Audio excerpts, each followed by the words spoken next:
Avec nous en plateau, Pierre Bourgois, bonjour et merci d'être sur France 24. Vous êtes maître de conférence en sciences politiques à l'Université catholique de l'Ouest.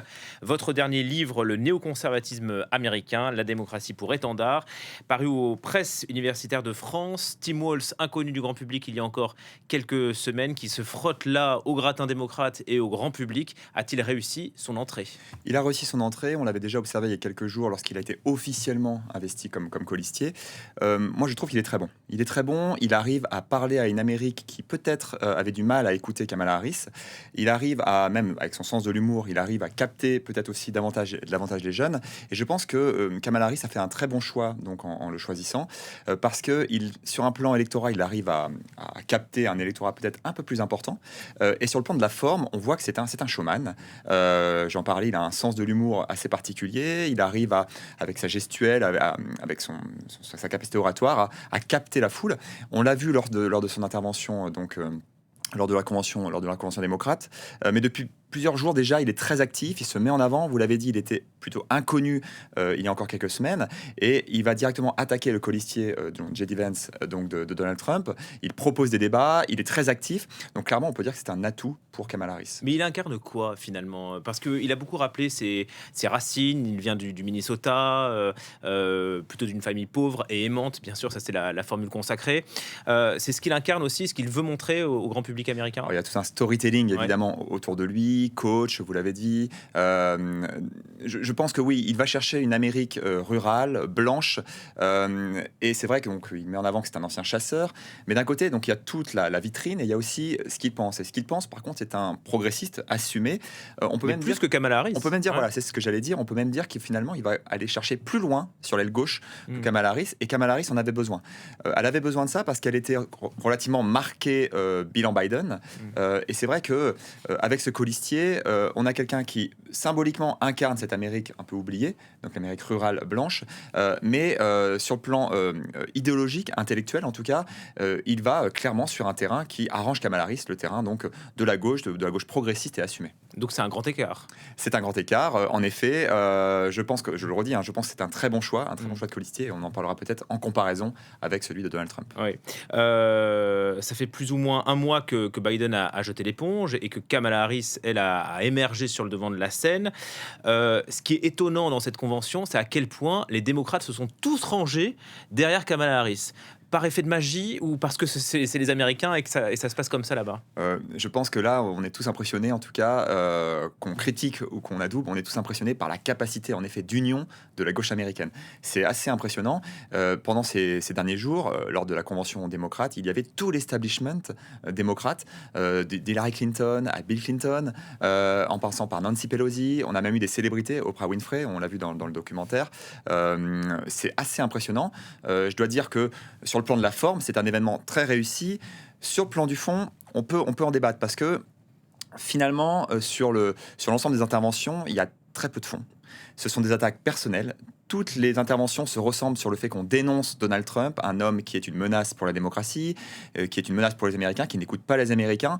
Et on est quand même dans des discours relativement superficiels. Faire à nouveau rire l'Amérique. Oui, une forme de légèreté, on le disait tout à l'espoir. l'heure avec Etevan Gorgestani qui était à votre place. Oui.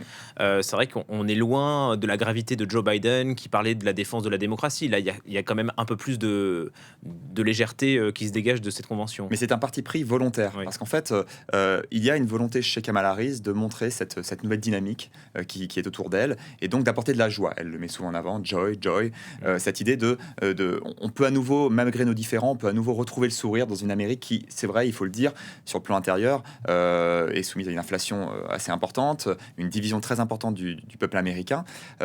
Alors, en parler, oui, mais je trouve que là, ça fait vraiment preuve de superficialité quand même. Après, c'est peut-être le propre aussi des conventions démocrates. C'est une grande publicité, finalement, sans dissidence, sans critique. Après le discours de ce soir, Kamala Harris va devoir affronter la presse américaine. Là, ça va être très différent pour elle, puisque de la forme, il va falloir parler du fond. C'est ça, c'est un vrai test cette fois qui commence pour Kamala Harris. On l'attend en tournant, vraiment. J'en parlais jusqu'à présent. Pour l'instant, elle a dévoilé un petit peu son programme économique, mais on a très très peu de vision sur clairement la vision en fait de Kamala Harris. À part dénoncer Donald Trump, Mais je pense que dans le camp Trump, c'est ce qu'on attend aussi, parce que Trump se positionne maintenant très clairement. Il commence à l'attaquer sur le plan économique, sur le plan de la politique étrangère. Peut-être que naturellement les choses vont se faire, on va commencer à parler de fond. Jusqu'à présent, en tout cas, cette convention démocrate, vous l'avez dit, c'est peut-être le rôle de cette convention, mais les débats de fond sont quasi absents. C'est quoi son principal obstacle, vous diriez, à Kamala Harris, à part Donald Trump? C'est peut-être elle-même, sa capacité à faire passer un message autre que l'opposition à Donald Trump, montrer qu'elle parle à tout le monde, à la gauche. C'est-à-dire qu'on a vu là que pendant cette convention démocrate, on a fait venir des parents d'otages en Israël. Enfin, d'otages, pardon, du Hamas. Oui. Maintenant, il va falloir aussi qu'elle parle on a vu qu'il y avait des manifestants pro-palestiniens qui ont tenté d'interrompre la cérémonie. Il va falloir qu'elle parle à cette gauche qui est aussi divisée sur ces questions-là. Donc, son obstacle à elle, c'est finalement être capable d'élargir en fait sa base, tout simplement. Restez avec nous, Pierre Bourgois. On va aller dans le camp d'en face, puisque Donald Trump a repris du service. Il a renoué avec ses meetings à l'extérieur, à peu près un mois après cette tentative d'assassinat. Il était protégé par des vitres pare-balles hier soir dans l'état clé de Caroline du Nord. Natalia Odisharia nous en dit plus. Une vitre pare-balles le sépare de la foule. Donald Trump a donné un discours sous haute surveillance mercredi en Caroline du Nord. Sniper sur les toits, garde du corps et police. Une occasion pour le candidat républicain à la présidentielle de novembre prochain de tacler sa nouvelle rivale démocrate qu'il qualifie de communiste. Nous sommes au bord du gouffre. C'est pourquoi en novembre prochain, les Américains vont dire à Kamala Harris, « Kamala, que nous en avons assez. Nous n'en pouvons plus. Vous faites un travail terrible. Camarade Harris, vous êtes virée. Dégagez. Vous êtes virée. Vous n'êtes pas bonne. » Le candidat républicain a dû changer son fusil d'épaule depuis le retrait de Joe Biden dans une élection qui s'annonce très serrée. Celui qui a beaucoup critiqué l'état de santé du président américain actuel peine à trouver des arguments face à une Kamala Harris qui le d'avance pour le moment légèrement dans les sondages. Mais il faut effectivement que ces équipes de campagne trouvent quelque chose.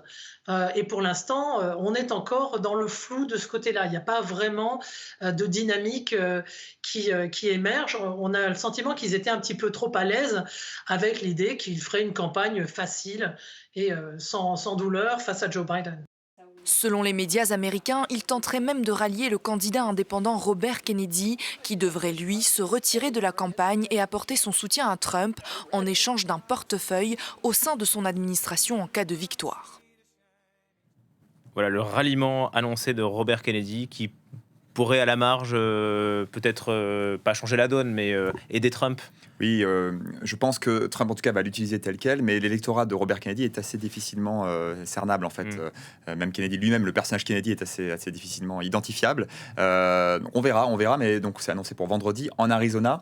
En tout cas, les deux hommes, et surtout Donald Trump, va essayer de relancer, c'est ce qui est dit dans le documentaire, il va essayer de relancer une campagne qui, pour l'instant, est un peu peine à exister, parce que finalement, on voit que, à part attaquer le camp démocrate, là aussi, il y a une difficulté chez Trump de mettre en avant des éléments de fond. Pourtant, il a des éléments de fond. Il peut attaquer directement le bilan de Biden, notamment au niveau économique, et il a du mal à le faire. Mais sur l'immigration aussi. Et sur l'immigration aussi, sur la sécurité intérieure, sur la politique étrangère également. C'est ce que je disais tout à l'heure, en fait. On a une campagne qui est un peu paralysée. C'est comme si les deux candidats étaient sur la défensive. Les deux ont peur de faire une erreur qui pourrait leur coûter cher donc sur le plan symbolique. Et premier face-à-face, premier débat, le 10 septembre, ce sera peut-être un moment de vérité pour Kamala Harris et pour Donald Trump. Oui, et là, il faudra que Kamala Harris sauve le naufrage Biden du dernier débat. Ce ne sera pas difficile. Merci Pierre Bourgois. On vous retrouvera, si vous le voulez bien, sur France 24. À cette occasion, je rappelle le titre de votre ouvrage, Le néoconservatisme américain, la démocratie pour étendard. Merci encore.